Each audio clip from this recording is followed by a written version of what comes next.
श्री स्वामी समर्थ. श्री गुरुदेव दत्त. श्री गुरुचरित्र अध्याय 11. श्री गुरुदेव दत्त. परब्रह्माने नमः. श्री नरसिंह सरस्वती अवतार बाललीला. श्री गणेशाय नमः. शिष्य नामधारकांनी सिद्ध मुनींच्या चरण कमलावर साष्टांग प्रणिपात करून विनंती केली. हे भक्तावर प्रचंड कृपा करणाऱ्या स्वामी श्रीपाद श्री वल्लभ स्वामींचा पुढील अवतार कुठे झाला, तेव्हा ते कोणत्या नामाभिधानाने प्रसिद्ध झाले, त्या अवतारामध्ये कोणत्या लीला प्रदर्शित केल्या, या सर्व विषयी सविस्तर सांगायची कृपा करा. तेव्हा कृपाळू सिद्ध मुनींनी श्रीपाद गुरूंच्या पुढील अवताराबद्दलची माहिती नामधारकाला सांगितली. नामधारका, आता तुला कुतूहलकारक श्रीपाद श्री वल्लभांच्या पुढील अवताराचे कुतूहलकारक प्रसंग सांगतो, ऐक. श्रीपाद गुरूंच्या अनुज्ञेनुसार प्रखर भक्त अंबिका मातेने त्यांच्यासारखाच पुत्र प्राप्त व्हावा म्हणून आजीवन अखंडपणे शनिप्रदोष समयी भगवान शंकराची आराधना करून जीवन सार्थक केल्याची गोष्ट मी तुला पूर्वी सांगितली आहे. तसेच गुरूंच्या अनुग्रहाने तिचा मंदमती पुत्र अंजनी शर्माच्या आयुष्यात घडलेल्या घटनांचे वर्णन मी आधीच वर्णिले आहे. रोतस्थ अंबिका सुपुत्राच्या कामनेने मरण पावल्यामुळे तिचा पुढचा जन्म उत्तर प्रांतात करंजक नामक ग्रामी एका ब्राह्मण वंशात झाला. तिच्या आईवडिलांनी तिचे नाव अंबा भवानी असे ठेवले. प्राप्त समयी तिचा विवाह शिवभक्त माधव नामक ब्राह्मणासोबत करून दिला. पूर्वजन्मीच्या उदांत गुण व सद्वर्तनाद्वारे कमवलेल्या पुण्याईमुळे पती पत्नी दोघेही अत्यंत भक्तिपूर्वक आणि समर्पणयुक्त अशा शिवपूजेत मग्न असत.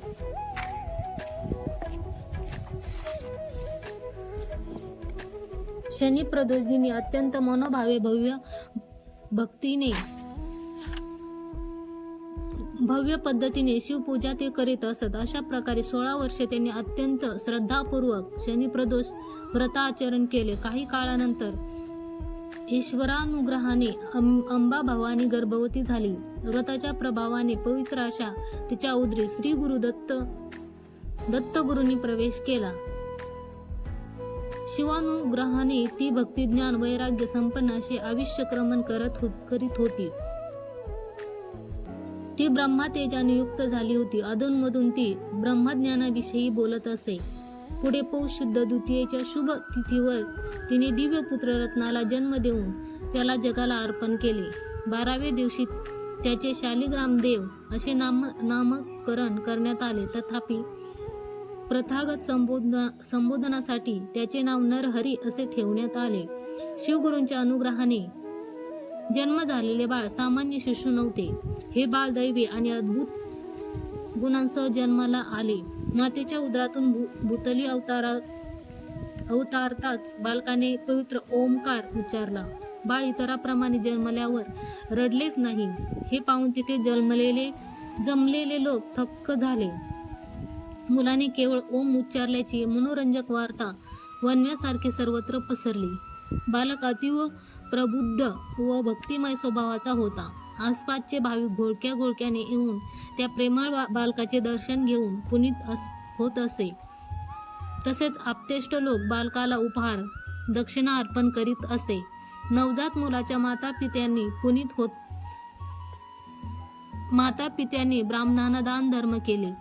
ज्योतिषांनी मुलाची पत्रिका पाहून त्याचे भविष्य वर्तविले. अत्यंत शुभ दिनी जन्मलेल्या या बालकाचा अवतार जगद्वंद्य असेल, याचा शब्द प्रमाण निर्विवाद असेल. केवळ त्याच्या दर्शनाने पापी त्वरित शुद्ध होईल.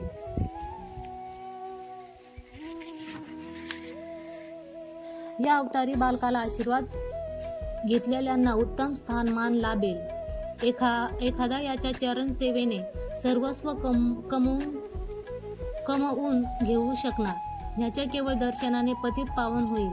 हा तर नवनिधी व अष्टसिद्धीचा आगर आहे.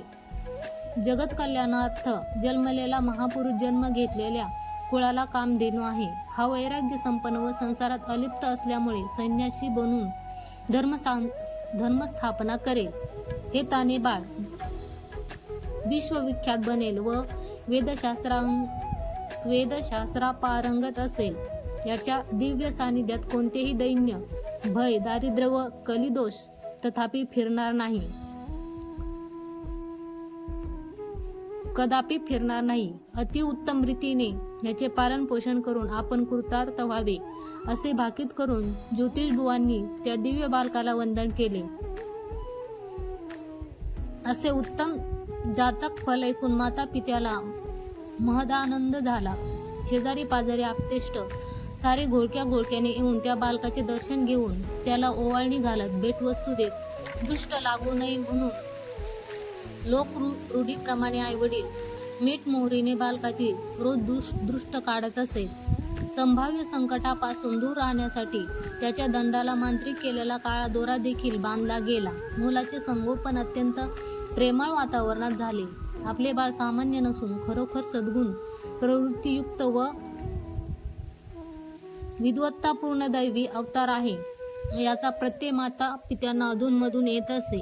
आपल्या बाळाला दूध पुरत नसावे म्हणून असे समजून तिने पतीशी आग्रह केला की एकतर त्याच्यासाठी दूध आई नेमावी किंवा गायीच्या दुधाची तरी व्यवस्था करावी. हे बोलणे ऐकताच बालकाने हसत आपल्या मातेच्या स्तनांना स्पर्श केला आणि काय आश्चर्य, तिच्या स्तनातून दुधाच्या धाराच भूमीवर वाहू लागला.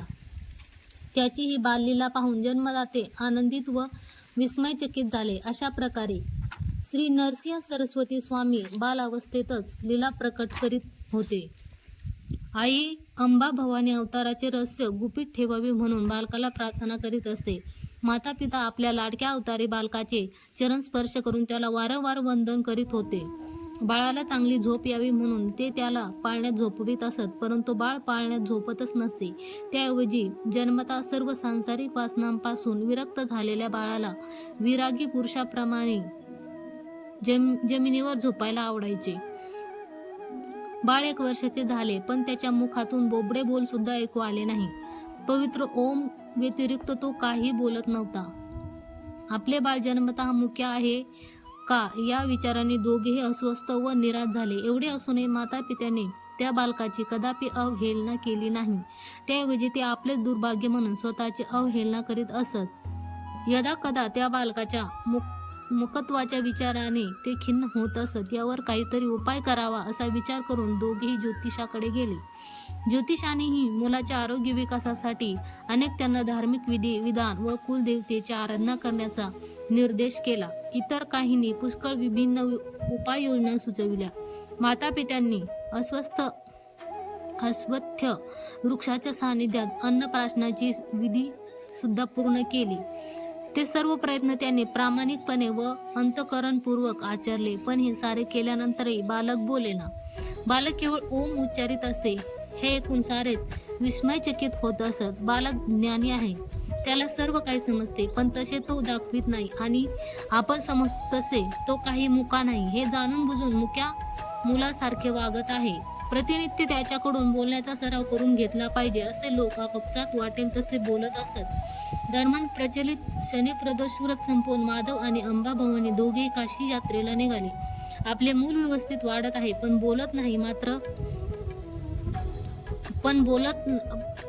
बोलत मात्र नाही ह्याचे तिला खूप दुःख वाटायचे. तो वाढत गेला, परंतु बोलण्यात अद्यापही असमर्थ होता. यामुळे मुलाची आई चांगलीच वैतागली होती. तत्क्षणी बालकाने आपले पूर्वीचे श्रीपाद श्री वल्लभ व त्रिमूर्ती दत्त रूप प्रकट केले. लगेच तिला तिच्या पूर्वजन्माचे स्मरण झाले. तिला थोडासा दिलासा मिळाला, पण मायेच्या प्रभावामुळे पुढच्या क्षणी या गोष्टीचे विस्मरणही झाले. बालक 8 वर्षाचा होऊन उपनयन संस्कारायोग्य झाला, तरी तो बोलत मात्र नव्हता. अशा परिस्थितीत त्याचा उपनयन संस्कार कसे करणार? तो गायत्री मंत्रोपदेश कसे ग्रहण करणार? तो संध्या विधान कसे करणार? याचा विचार करत करत आई वडील चिंताक्रांत होत असत. त्यांना बालकाच्या भविष्याविषयी खूप निराशा झाली. परत त्याविषयी चिंतन करून ते दुःखी होत असत. त्यांना असे वाटू लागले की जे काही व्रत वैकल्य धार्मिक विधी आचरले होते ते सारे व्यर्थ झाले, कारण त्या कृत्याचे फळ त्यांना मिळाले नव्हते. तरी आपण विद्वान ब्राह्मणांचा सल्ला घ्यावा असा विचार करून ते ब्राह्मणाकडे गेले. ब्राह्मणांनी सांगितले की हा बालक उपनयन संस्कार करण्यास योग्य वयात असून त्याच्या मुख्यपणाकडे दुर्लक्ष करून त्याचा उपनयन संस्कार करून घ्यावा. या संस्कारानंतर त्याच्यामध्ये सुधारणा होऊ शकेल असेही वर्तविले. त्यांच्या या अभिप्राय ऐकून त्यांना थोडेसे समाधान झाले. आपली इष्टदेवता शंकराचे स्मरण करून बालकाच्या उपस्थितीत त्यांनी शंकराची प्रार्थना केली. हे महादेवा, केवळ तुझ्या अनुग्रहानेच आम्हाला दिव्य ज्ञानी अवतारी सिद्ध असा अमूल्य पुत्ररत्न प्राप्त झाला. हा पुत्र विरक्त सुलक्षणी आहे, पण आम्हाला प्राप्त झालेले एकमेव मूल जन्मतः मुका आहे. आम्ही खरोखर दैवहीन आहोत. याच्या भविष्याविषयी आम्हाला काही सुचत नाही. ही एक चिंता सोडली तर आम्हाला अन्य कुठलीही चिंता नाही. आमच्या उतार वयात आमची देखभाल कोण बरे करेल? आमची काळजी घ्यायला कोणीही नाही. त्यांचा शोक पाहून तो बालक आपल्या आईजवळ आला व एक शब्दही न बोलता केवळ हातवारे करून आईला काहीतरी सांगू लागला. नंतर एक लोखंडी कांबी आणून त्यावर आपली अमृतदृष्टी ओझरली. ती सळई तत्काळ शुद्ध सोन्याची झाल्याचे पाहून आई आश्चर्यचकित झाली. पण तिला खात्री झाली की तिने आपल्या पतीला ही चमत्कारी गोष्ट दाखविली. त्यांचा विश्वास बसत नव्हता, म्हणून स्वतःच्या डोळ्यांनी ते कुतूहल पुन्हा एकदा पहावे ह्या हेतूने त्यांनी दुसरी सळई आणून त्यांच्या हाती दिली आणि अपार आश्चर्य, त्या बालकाची दृष्टी त्यावर पडता सळईचे रूपांतर सोन्याच्या सळईत झाले. त्याची दृष्टी ज्या वस्तूवर पडत असे ती सोन्याची होत असे. माता पित्यांनी कळकळीने इच्छा व्यक्त केली की त्याने 2 बोबडे बोल त्यांना ऐकावेत व त्यांची इच्छा पूर्ण करावी. मंदस्मित होऊन बालकाने त्यांना उपनयाचे संकेत असणाऱ्या यज्ञोपवीत व मौजी मेघ दाखवून खुणेनेच आपले उपनयन करावे व नंतरच तो बोलणार असे सुचविले. मग मात्र वेळ न दळवता पुरोहितांच्या मतानुसार शुभ मुहूर्त निश्चित करून त्याचे संस्कार करण्याचे पित्या माधवाने ठरविले व सर्व प्रकारची सिद्धता केली. माधवाचा निर्णय ऐकून लोक आपापसात बोलायचे. मंत्रोच्चार करू न शकणारे ह्या मुलाचे उपनयन करणे व्यर्थ आहे. या ब्राह्मणाला भ्रांती झाली आहे. विपरीत द्रव्य विनियोग करून अतिवैभवाने बालकाच्या उपनयन संस्काराला सिद्ध झाला आहे. एक अक्षर सुद्धा न बोलणारा तो मुका बालक कसे काय गायत्री मंत्राचे उच्चारण करणार? ते काहीही असो, आम्हाला पुष्कळ प्रदक्षिणा, मिष्टान्न, भोजन वगैरे मिळणार आणि त्यासाठीच आम्ही सहभागी होऊ, असे सर्व जमाव नानाविध प्रकारे बोलत होता. पण त्या गोष्टीची अजिबात पर्वा न करता उपनयनाच्या अगोदरचे सर्व प्रकारचे धार्मिक विधान आनंदाने त्यांनी आचरले. नंतर मातृभोजनाच्या वेळी मौजूबंधन कसे करावे याविषयी मातेला नरहरीने सूचित केले. शुभ लग्नावर अतिशय थाटामाटात त्याचा उपनयनाचा कार्यक्रम साजरा झाला. पिता माधवाने गायत्री मंत्रोपदेश दिला. नरहरीने तो मंत्र मनातल्या मनात उच्चारला. नंतर आईकडे तो भिक्षा मागण्यासाठी गेला. आशीर्वाद देत आई प्रेमाने म्हणाली, बाळ नरहरी, माझ्याकडून भिक्षा माग. हा प्रेमपूर्वक दिलेला आदेश शिरसावंद्य मानून बालकाने प्रथम भिक्षेच्या वेळी ऋग्वेदातील मंत्र ओम अग्नी मिळे पुरोहित यज्ञस्य देवमातृ द्विजः होता रत्नधातम. दुसऱ्या भिक्षेच्या वेळी यजुर्वेदातील मंत्र ओम हिषेत्वोर्जयत्वा वायव्यस्थोपायवस्थ देवो वहा सविता प्रार्पयस्तु श्रेष्ठत मायकर्मणे. व तिसऱ्या भिक्षेच्या वेळी सामवेदातील मंत्र ओम अग्न आयाहिवितहे गृणानो हव्य दातये निहोतास्तिबहर्षी. अगदी स्वरबद्धपणे व लयबद्धतेने उच्च स्वरात म्हणत भिक्षा मागितली. जमलेले सारेजण ते ऐकून विस्मयचकित झाले. उपनयन संस्कार संपन्न झाल्यानंतर नरहरीने वेदातील सर्व मंत्र व वेद विचारादी स्पष्टपणे उच्चारले. हा बालक मुका तर नाहीच, किंबहुना गुरुरूपी अवतारी पुरुष आहे व याला गुरुची हरता आहे याचा सर्वांना पुन्हा प्रत्यय आला व सर्वांनी दत्त स्वरूपी बालकाला भक्तिपूर्वक नमस्कार केला. आश्चर्यकारक म्हणजे आश्चर्यकारक गोष्ट म्हणजे उपनयन झाल्या या बालकाच्या मुखातून मोक्ष व वेदाला संबंध असलेले मंत्र विचार प्रकट झाले. नंतर आईने पुत्राला आशीर्वाद दिला व वत्सा, आता भिक्षावृत्ती अवलंबून धर्माचे रक्षण करता हो. तेव्हा नरहरी मातेला उद्देशून म्हणाला, हे माते, मी तुझ्या आदेशाप्रमाणे ब्रह्मचारी बनून भिक्षावृत्तीचे अवलंबन करीत धर्मरक्षणेसाठी तीर्थयात्रेला जाण्याचे ठरविले आहे. तुझे वचन मी अक्षरशः पालन करणार. मला देवता अध्ययन करायचे आहे, मला वेदा अध्ययन करायचे आहे. कृपया माझ्या निर्गमनासाठी मला मनापासून आशीर्वाद द्या व त्वरित अनुमती द्या. ब्रह्मचर्य आश्रमाच्या नियमाप्रमाणे ब्रह्मचारीने एकाच ठिकाणी राहू नये, केवळ भिक्षावृत्ती अवलंबून जीवन जगावे. ब्रह्मा जाणणाऱ्याला सांसारिक व्यवहारात रस नसतो. आत्मा जाणलेल्याने संसारात संग्रह बुद्धीत आसक्त होऊ नये. माते, मला धर्म कार्यास जाण्यासाठी शीघ्र अनुमती दे. असे म्हणत मुलाने आईची परवानगी मागितली. त्याची ही विज्ञापना ऐकून आईला क्षणकाल दुःखित होऊन मूर्छित झाली. थोड्याच वेळ सावरून त्याला म्हणाले, वत्सा, तू जन्मतः मुकी असल्यामुळे तुझ्यासोबत आम्हाला मुक्तपणे व कुशलतेने बोलायला आतापर्यंत साध्य झाले नाही.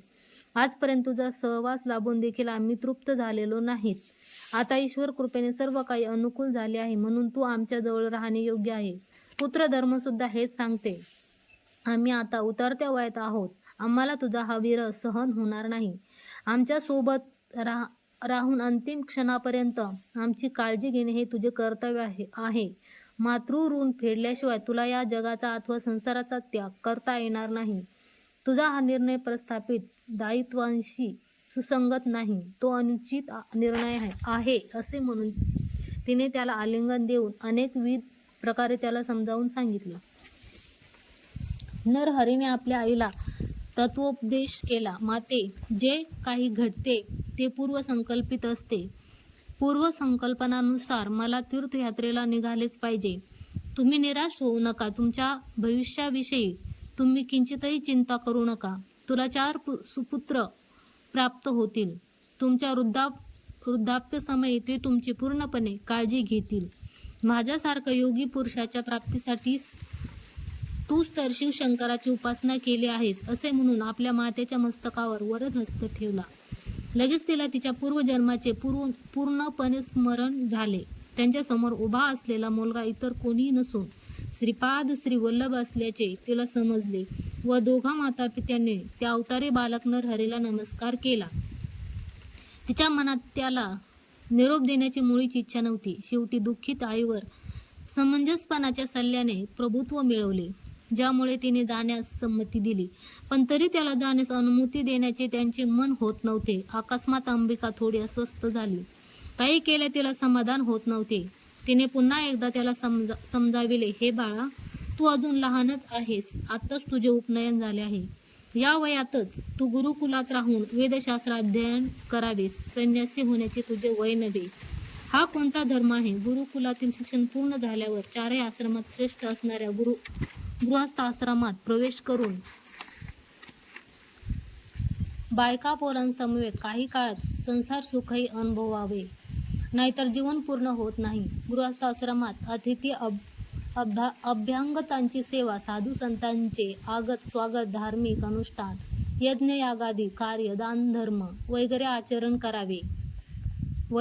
आचरण करावे. या प्रकारे जीवन करून कुलोद्धारक उत्तम संतान प्राप्त करून घ्यावे. उत्तम आचार विचाराने सकल इंद्रियांना तृप्त करून गृहस्थ आश्रमात सांगितलेले सर्व कर्म करीत वानप्रस्थानाश्रमाचा स्वीकार करून जप तप यात्रा वगैरे आचरण करून नंतर विरक्तीचा मार्ग स्वीकारावा. जीवनात सर्वात शेवटी संन्यासाश्रमाचा स्वीकार करावा. आता या बाल अवस्थेत संन्यासाश्रमाचा स्वीकार करणे योग्य नव्हे. अशा प्रकारे श्री गुरुचरित्राचा भाग सिद्ध मुनींनी नामधारकाला सांगितला. तो भाग गंगाधराचा पुत्र नामधारक श्रुतू वर्गाला सांगत आहे. इथे परम कल्याणकारी श्री गुरुचरित्राचा 11वा अध्याय संपन्न होतो. श्री गुरुदेव दत्त. श्री गुरु दत्तात्रयार्पणमस्तु.